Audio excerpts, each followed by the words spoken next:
officers from the Police Special Weapons and Tactics SWAT unit of the Ghana Police Service are to be prosecuted, whilst several others are to be transferred for their role in the TUMU disturbance. Upper West Regional Minister Alhaji Suleimana, who disclosed this to JoyNews shortly after inaugurating a committee to look into last Thursday's disturbance at Nandong, said the 5-member TUMU committee has been asked to take a second look at aspects of the report to enable government to implement to the fullest the recommendation of the committee. JoyNews' Upper West correspondent Rafiq Salam reports from Wa. It will be recalled that on May 17, 2018, some RTU from TUMU blamed the drowning of their colleague on the police SWAT team and marched to the TUMU police station with pickup loaded with stones and vandalized the police station, including 2 police vehicles. In the midst of the confusion, 17-year-old Mohammed Batong, who was on his way to his uncle, was shot as the police fought back desperately to ward off the threat from the irate youth. Alhaji Suleimana disclosed 2 police officers who took part in the act will be prosecuted and others also transferred. It has recommended actually the prosecution of 1 or 2, not all, 1 or 2 of them, and then the transfer of some of them. Well, after we have sent this second bit of information back, we will pick that and then we'll await what we are to do next. But hopefully, if we are given the mandate to enforce or effect the recommendations, we will do that immediately. Reporting for JoyNews, Rafiq Salam. Our police at Bekwai in the Ashanti region have arrested who they suspect is the prime suspect in the murder of a journalist with local radio station DES FM 4 months ago, Philip Akumening. Now, Philip is also known as Atapenin and was picked up at Patriensa near Konongo upon a tip-off over the weekend. Ohiming Terry has more. Portia Amajiwa was found in the pool of blood in front of her room at the Bekwai suburb of Nyamidiase last April. She was pronounced dead on arrival at the Bekwai Government Hospital. Preliminary police investigations revealed Portia was stabbed in the chest, thigh, and left arm with a sharp object believed to be a knife. A Bekwai Magistrate Court issued a warrant for the arrest of the suspect after police leads pointed to him. DCOP Fred Edu Enim is Ashanti Regional Deputy Commander. The suspect, Philip Akumeni, 36,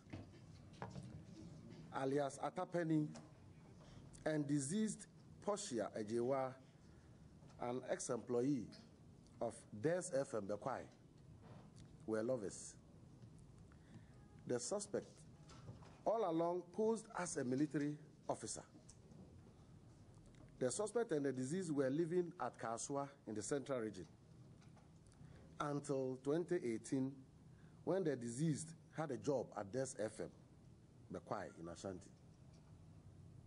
The lovers rented a room at Nyamidiase, a suburb of Bekwai, where they were cohabiting.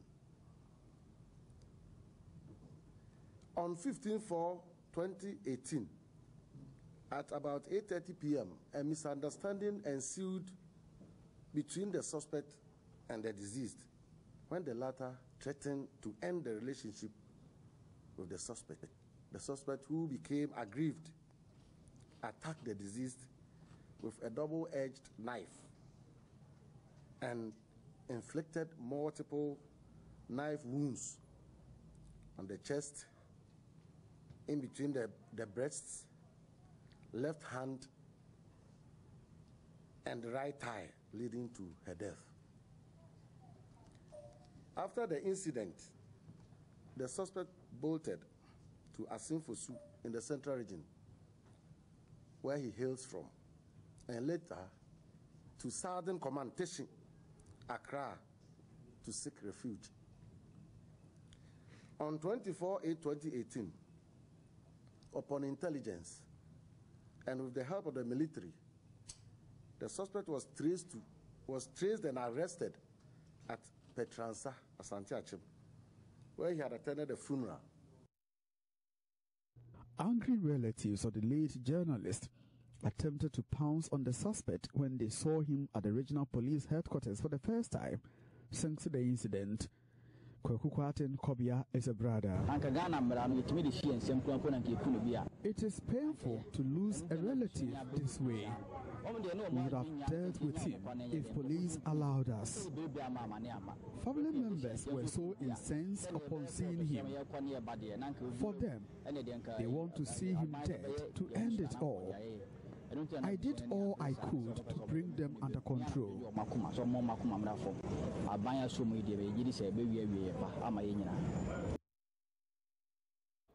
Now, we all imagine spending our old age with our families, caring for and loving us. But what do you do when that same family turns out to be your worst nightmare? That is the story of 71-year-old Akinto, who still has 3 bullets buried in his legs after he was shot by his brother-in-law a month ago. Nancy Emefa Dradosi has the rest of the story.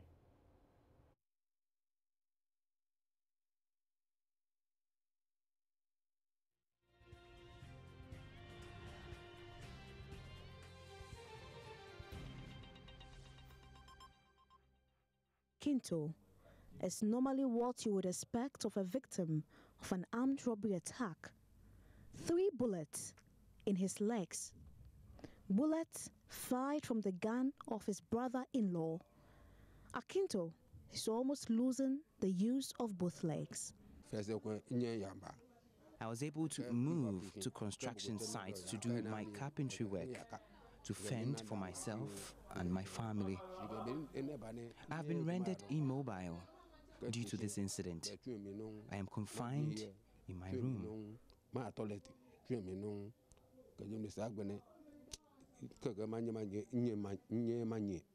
He imagined a life of peace without worries at age 70. But a night of grudge in a family shattered all that. He was shot 3 times.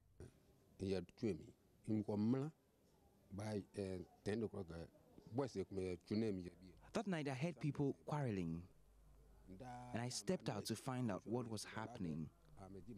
Just then my brother-in-law pointed at me and called me a thief. He followed me to my room, and before I knew it, he drew his pistol and shot me multiple times in my knee. I started bleeding profusely. He realized the bullets were finished and told me he was actually going to get more.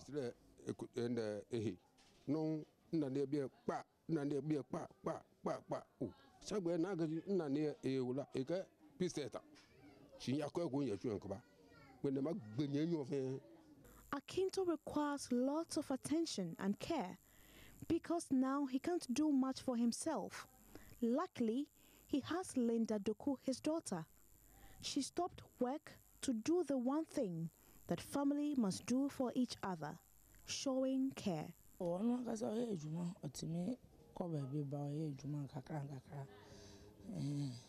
He used to be very active, but now I've stopped my work.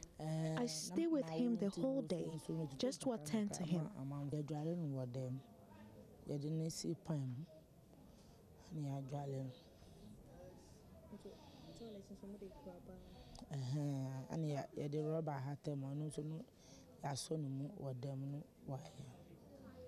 That night, 6 shots were fired, 2 through the floor, 1 in the door. The remaining 3 are stuck in Akinto's legs right now. Joseph Mate Koli was there when the fight started. He was afraid when he heard the gunshots. When I heard a gunshot, because I didn't hear my brother talking, so I thought maybe he was dead. I feel very, very sad. I feel very, very sad. Akinto, having to deal with the pain, lives each day in constant fear. We fear that when he is released, he will come and cause more havoc. Joseph Matey narrowly escaped a similar incident, just like his elder brother, when it became evident that he was secretly recording what was happening.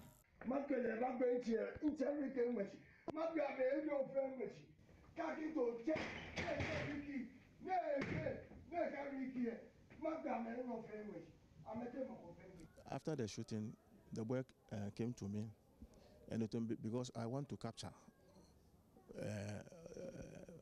the thing, how he want to kill my brother, and I want to capture.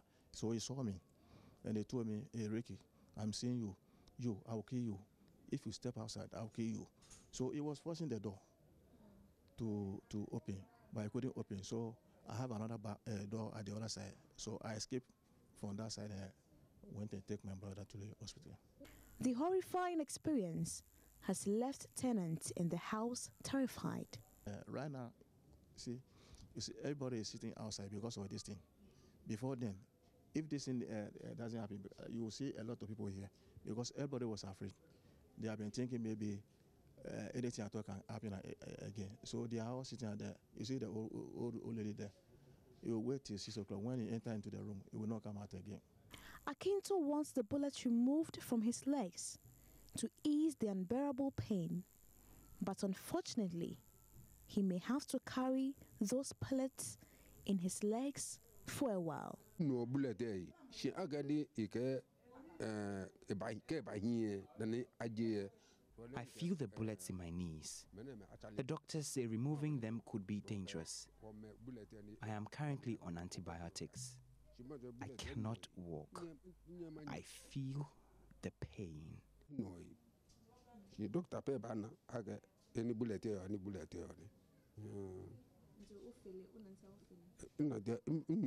That night when the scuffle happened, Akinto never imagined that he would end up with these bullets buried under his skin. Old, wrinkled, and in pain. Pain he prays for help to ease. Nancy Emefa Dradosi, JoyNews. Now, over 20,500 cholera cases were recorded in the Greater Accra region of Ghana between June 2014 and February 2015. Out of this figure, 121 deaths were recorded. The main causes of this is filth. JoyNews' agenda this week focuses on sanitation, and today we take a look at the sanitation issues at Medina and La Paz, both suburbs of Accra. Ifwa Evans Chinwe visited these places and has come through with this report. Is Iklima Bawa, a 7-year-old class 2 pupil. She has suffered from malaria and diarrhea 5 times in the first quarter of this year alone. Her distraught mother, a petty trader, says she's had to stop selling to take care of Iklima. Although she's still recovering from malaria, Iklima joins the other children in her neighborhood to play, whilst her mother looks on with the hope she'd get well soon. Iklima and her parents live close to this gutter filled with filth and mosquitoes.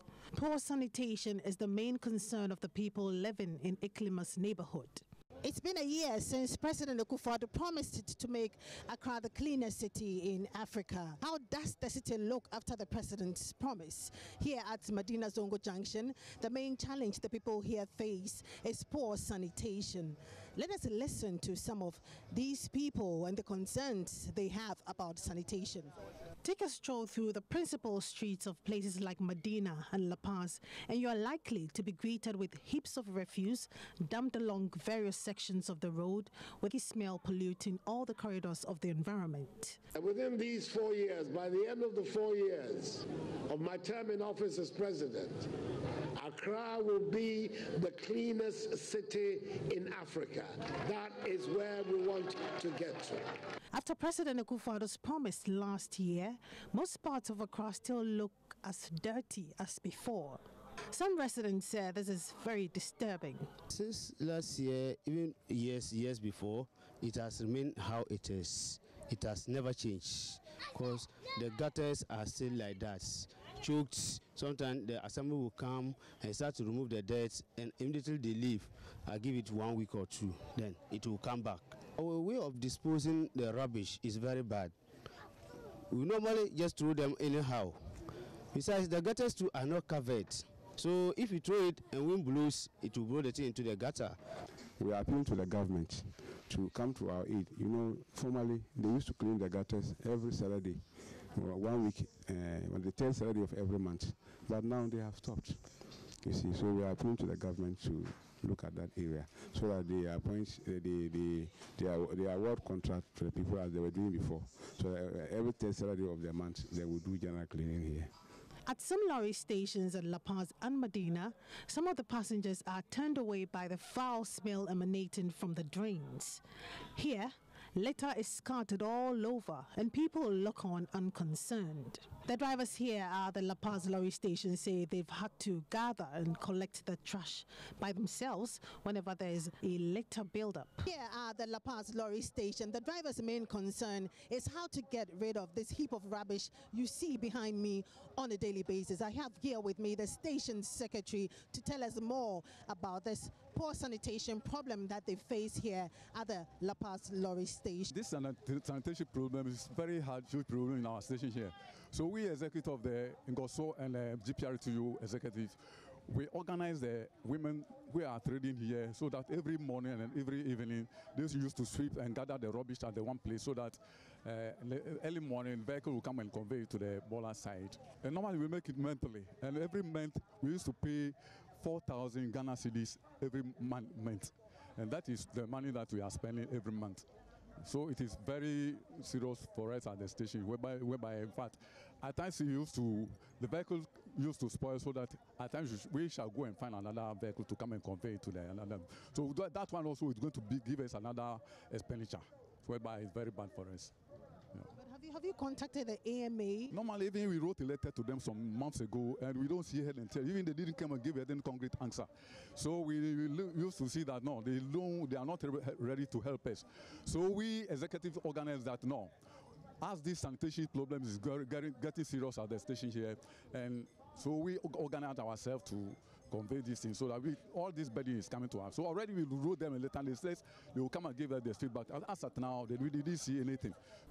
Isn't it worrying to see such unpleasant scenes in our capital cities, market squares, lorry parks and other public places? Have we ever thought about the consequences that will befall us as a nation if this activity is to continue?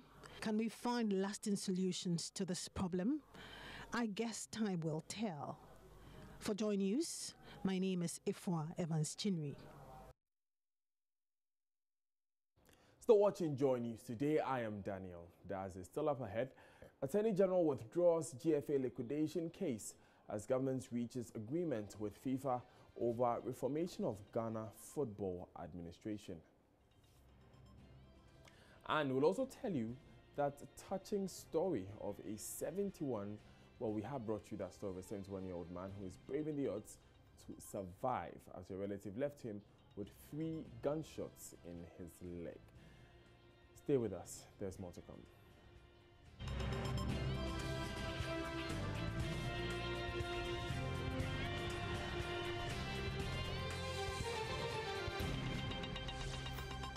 Thanks for staying with us. Now, an Accra High Court has ordered that the Registrar General's Department returns all assets in its possession belonging to the Ghana Football Association, GFA. This follows a Deputy AG Godfred Yeboah-Dame's application asking that the court withdraws a petition seeking to liquidate the football body. Mr. Dame told the court that government has reached an agreement with World Football Governing Body FIFA on how to reform football administration. The motion for liquidation was filed after the broadcast of a documentary by investigative journalist Anas Anas detailing corruption in football. The AG had argued that the GFA had become an obscene emblem of corruption, making it necessary for dissolution.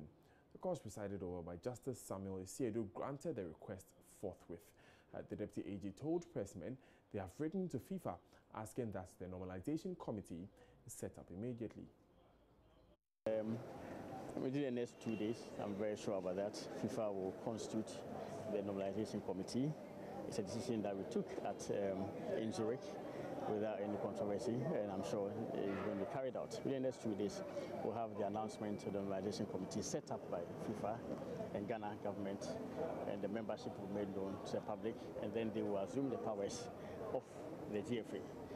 As I indicated in the understanding that was signed between the FIFA president and the Minister for Youth and Sport, it was clearly indicated that the normalization committee will replace the current GFA executive committee, and that they will assume the powers of the GFA executive committee. They will review the statute of the GFA, and then in due course, accordingly, they will organize elections for a new GFA. So in terms of an achievement of the object of the petition, we had seen a satisfaction of the object. That is why we decided to withdraw. One issue people have been raising is with the prosecution of some of the people who were found in the video to have been corrupt. We are told some investigations were taking place, and it's been over 2 months. We've not heard anything. Can you brief us at the state of investigations? Well, the investigations are ongoing, and I do not think that we have to push the investigative bodies to arrive at it. They do things in accordance with their procedures and law. And further to that, FIFA and government of Ghana agreed to set up a special task force, as I indicated. It's not just a composition of the normalization committee that we agreed on. The Ghana government, the FIFA and CAF also agreed to set up a joint special task force, and that will have the responsibility of reviewing the disciplinary mechanisms available for football now, and to assess the conduct of all the persons caught in the announced video, to indeed go beyond the announced video and set up proper disciplinary structures for bringing to book persons caught to have engaged in these infractions and all. And where the infractions border on a violation of the domestic laws of Ghana, for example, if a person takes money and is clearly seen to be in a way as to border on the commission of a crime, as stealing, fraud, and what have you, that person will be sanctioned in accordance with the domestic laws of Ghana. So indeed, what we achieved in FIFA was an affirmation of the right of the government of Ghana to enforce the domestic laws. That's what FIFA affirmed right from the beginning, and that is what the government of Ghana is happy by. Now, away from that, Public Relations Officer of the Ghana Education Service, Cassandra Chum Ampofo, has affirmed that the service is set to recruit about 8,000 teachers for the double-track SHS system. According to her, the recruitment process is open for all degree holders and individuals who have completed their national service. She added that all interested individuals would have to take the licensing exam, which would qualify them for the job. She spoke to Mama V. Oswabwaje on the AM show. We are looking at recruiting 8,872 staff. Because in GES we have our teaching staff and then non-teaching staff. Okay. But for now we are looking at the teaching staff. So we are looking at those who have who are graduates or first degree holders. If you are done with your national service as well, you can apply. And then of course, once you have interest in teaching or you have interest in joining the Ghana Education Service, I'm sure by now you should have also registered for the licensure exams. Yes, with the NTC. So that's the famous exams that you said people would have to write. Yes, you would have to, because once you have interest in teaching in GES, by now, because now they will be writing the exams on the 10th. It's between 10th to 12th of September. So if you have not even registered and today you have decided to even apply for recruitment into GES, it means that today you also have to decide to log on to the NTC site and then register for the exams. Don't you need the certificates before applying? Or once you've written the exams, that's good enough? Well, the certificate already, they have it because they have completed their school. And I'm talking about the examinations that you write. Is it NCC you call it? Yes, NCC. That's the National Teaching Council. Yes, they are in charge of standardizing the teaching profession. Okay, but you need a certain certificate from them, correct? Yes. So when you write, it's about to start. We have not started, so they're about to start. So this is the first licensure exams. Yes. So for now, and then we are also recruiting because of the double track. Yes. So we don't have any of such in the system. Okay. But you should have registered. or if you have not, you can still apply and then register. Okay. By the time we call you as an employer, if you are recruiting, you definitely would also have to test you, have an aptitude test or something. By the time we get to that stage, you should have, gone through that process. So if you are a graduate and then you have also completed your national service, you can apply. Still watching Joy News today. It's time for business with Odilia Hintiamwa.